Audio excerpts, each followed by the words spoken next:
Good day, I'm Lee, and today's conversation will be about Koreans living in Russia. How did it happen that Russia has such a big Korean diaspora? Well, there are two major groups. The first group represents Koreans from the northern provinces who crossed the borderline in 1860, right after the Second Opium War. The second group represents Koreans from the southern provinces who were brought to Sakhalin Island by Japanese government right before the Second World War. Regarding my own family, I represent one of those unique Koreans who had experienced it all. I'm an offspring to descendants of the first group of Koreans, but I grew up among Sakhalin Koreans, and I also had a chance to live and work in modern Korean society in the Republic of Korea. Well, let's have a closer look at the first group of Koreans. It all started with opium. The first Opium War in 1840-1842 was led by Great Britain against Qing Empire. The reason was a disbalance in trading relationships between those countries in favor of China. The only product which could even the disbalance was opium, but it was brought and distributed in China illegally. In 1839, Emperor put the end to contraband and forbid any trading activities for merchants from Great Britain and India. That caused the war announcement by Great Britain to Qing Empire. China lost the war in 1842, when the Treaty of Nanking was signed, granting to Britain the opening of 5 ports and the cession of Hong Kong Island. The failure of the treaty to satisfy British goals to improve trade and diplomatic relations led to the Second Opium War. In China, the war is considered as the beginning of the modern Chinese history.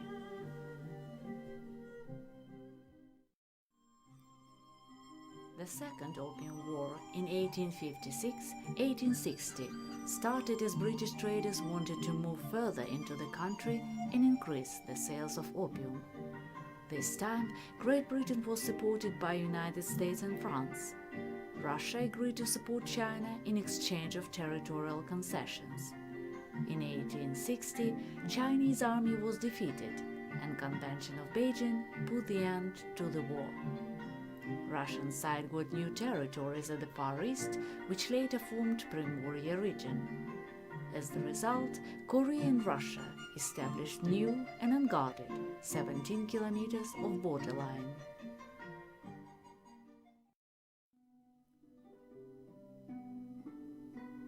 Some of Koreans from the northern province Hamgyong tried to escape the poverty and cross the borderline in search of better lands for agriculture.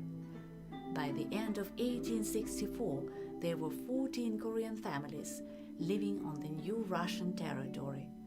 Those 14 families put the beginning to the Korean diaspora in Russia.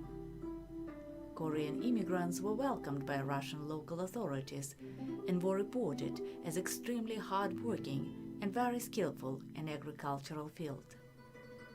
By 1917, about 100,000 Koreans were living in Russian Primorye region. By 1935, the population of Koreans doubled and reached 204,000. About 400 Korean schools, Korean Teachers Training College in Vladivostok, Korean theater, 6 magazines and 7 newspapers were established by that time.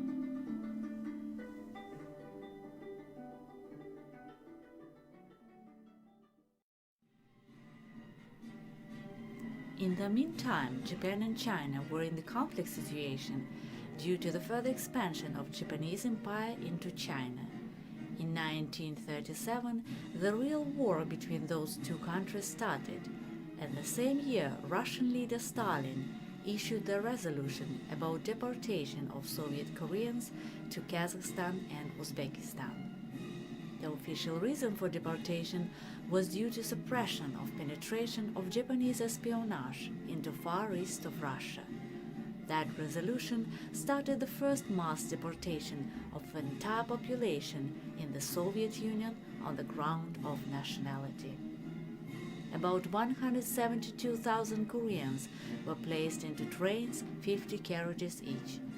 25 to 30 people were placed in each carriage to spend up to 40 days in a long trip of 9,000 kilometers to deserted areas of Kazakhstan and Uzbekistan.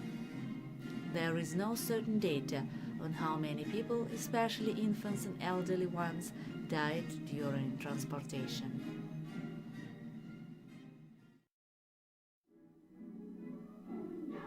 Deported Koreans were limited in movement within Central Asia, but unlike other deported nationalities, Koreans had the right to receive higher education and take management positions. Right after arrival, many of Korean children had no choice but to go to Russian schools. As a result, Koreans quickly assimilated into Soviet society, and unlike other countries, the percentage of mixed marriages reached 40% by the end of Soviet era. The real rehabilitation of Koreans took place in 1953-1957, when all formal limitations of their rights were dismissed. There was a tacit rule preventing Koreans to achieve high positions in the Communist Party and in the army.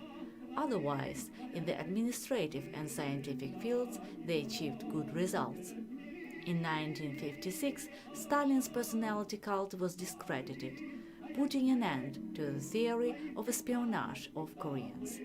That was the year of significant enrollment level of Korean students into higher educational institutes. By 1989, the share of Koreans with higher education was twice as big in compared to the average level in USSR. After the movement limitation was dismissed, many Koreans moved to Russia, and nowadays there are 150,000 Koreans living in Russia, 100,000 in Kazakhstan, and 200,000 in Uzbekistan. What about the second group of Koreans, so-called Sakhalin Koreans? Let's have a closer look at their story. Sakhalin is the biggest island in Russia with an interesting geography and history.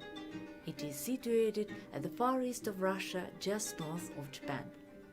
In 1905, Japan won Russo-Japanese War and obtained, according to the Treaty of Portsmouth, the southern part of Sakhalin, which was named Karafuto Prefecture. A lot of Japanese people were recruited to develop the new territory. Korea at the time was under Japanese rule, and many Koreans signed on as laborers on southern Sakhalin. Right before and during the Second World War, due to the militarization of Japan, Japanese government forced Koreans mainly from southern provinces, Cholla and Gyeongsang, for labor works on Sakhalin.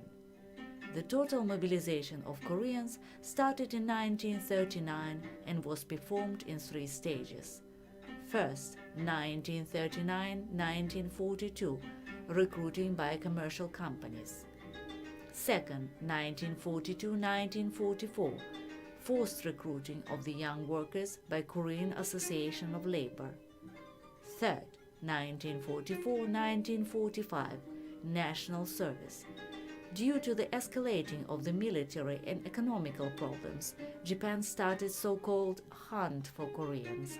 The special police groups, consisting of 15 people, were sent to Korean villages and took Korean men upon pain of death. Koreans were working mostly at coal pits. According to the memories of those workers, Koreans were suffering from the most terrible work conditions. The working day lasted 12 hours. People were provided breakfast and lunch in the morning, so there was no need for them to leave the coal mine.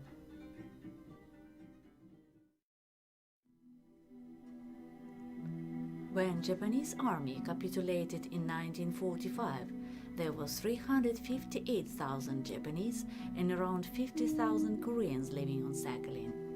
Japanese left coal pits, wood processing, fishing and paper industry to Russians, which took over the whole island the same year.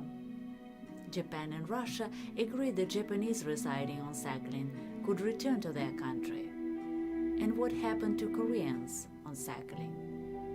Japanese government refused to take them back after Korea was split into two parts. Americans didn't want to have possible spies on the territory of South Korea, and Russia needed qualified labor force to develop south of Sakhalin. As a result, almost one-third of Koreans failed to receive permission to leave Sakhalin and had no choice but to stay there. Many of them kept applying for the permission to return to their motherland for many years, but never received positive answers.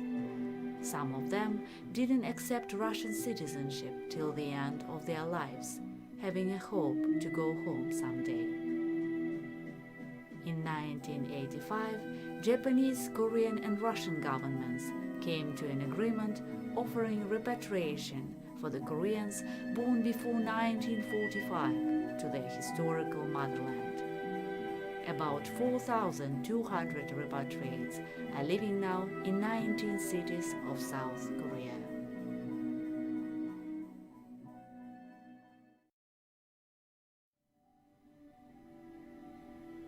I always knew that my people represent a great nation.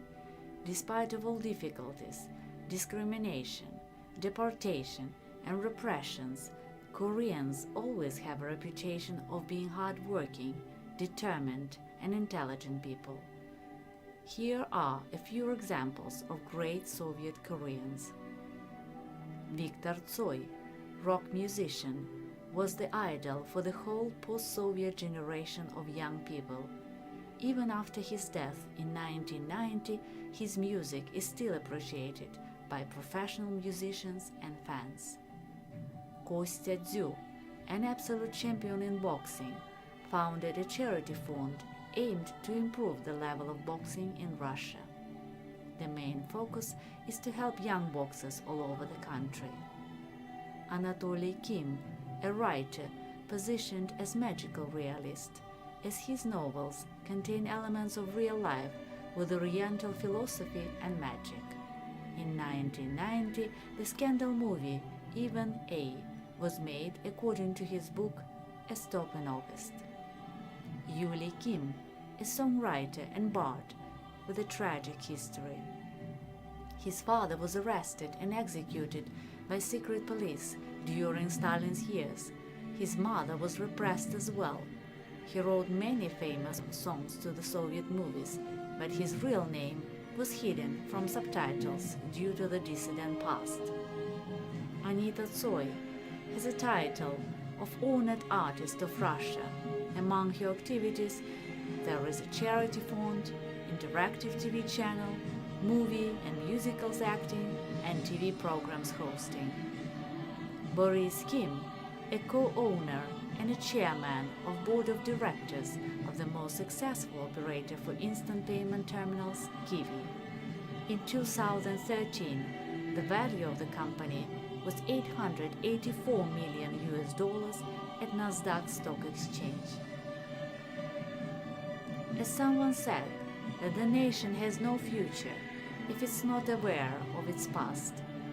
I hope it was an interesting journey today for all of us.